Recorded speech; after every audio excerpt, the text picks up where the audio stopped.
আজ ১০ই জুলাই, গুরু পূর্ণিমার দিন।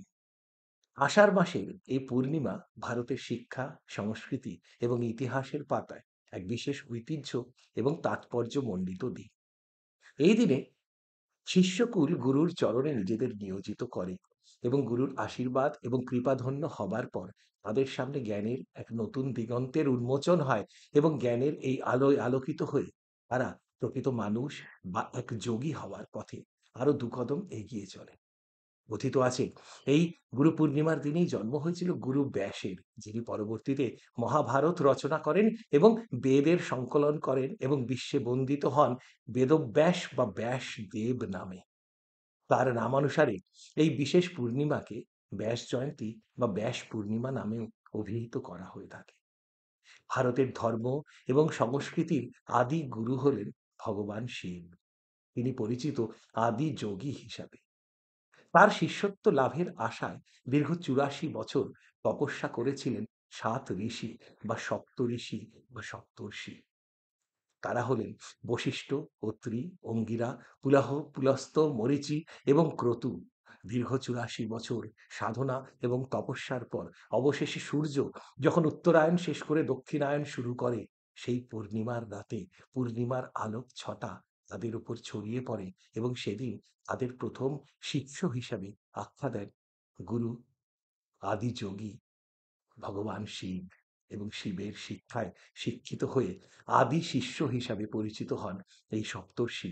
এবং ভারতবর্ষের ইতিহাসে শিক্ষা, সংস্কৃতি, গুরু এবং শিষ্যত্বের এক নতুন ইতিহাসের সূচনা হয়।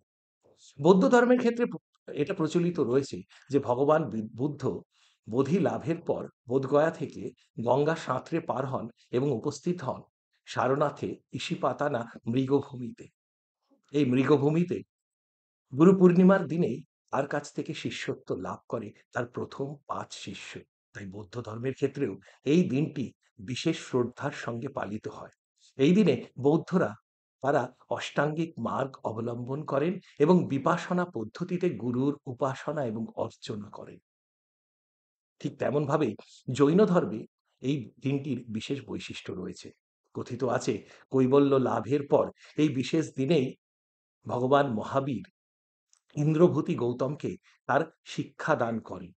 সেই শিক্ষা পেয়ে তথা তীর্থঙ্করদের এবং ভগবান মহাবীরের আশীর্বাদ পেয়ে ইন্দ্রভূতি গৌতম সারা বিশ্বে জৈন ধর্ম প্রচার করেন এবং পরিচিত হয়ে ওঠেন, বন্দিত হয়ে ওঠেন গৌতম স্বামী হিসেবে। শিখদের কাছেও এই দিনটি বিশেষ তাৎপর্যপূর্ণ। এই দিনে সমস্ত শিখরা তাদের গুরুদের, বিশেষ করে তাদের ১০ গুরু এবং তাদের ধর্মগ্রন্থ গুরু গ্রন্থ সাহেবের উপাসনা করেন।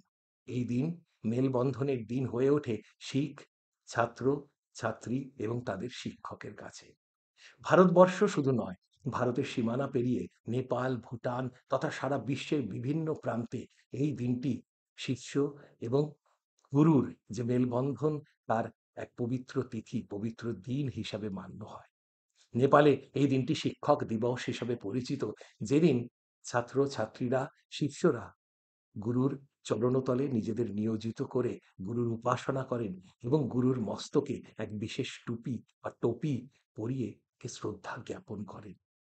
আজকের এই পুণ্য তিথিতে আমার সমস্ত ছাত্র, ছাত্রী, সমস্ত শিষ্যদের একাধারে যেমন ভালোবাসা, শ্রদ্ধা, আশীর্বাদ এবং স্নেহ, তেমনি নত মস্তকে করজোড়ে আমার সমস্ত গুরু, আমার সমস্ত শিক্ষকদের জানাই আমার অন্তরের শ্রদ্ধা এবং প্রণাম। গুরু পূর্ণিমার শুভেচ্ছা সকলকে। গুরু পূর্ণিমার এই পবিত্র দিনে গুরুর শিক্ষার আলোকে আলোকিত হয়ে তোমাদের সামনেও যেন নবদিগন্তের উন্মোচন হয়, এই কামনা করি। আজকের ভিডিও এই অবধি। ধন্যবাদ।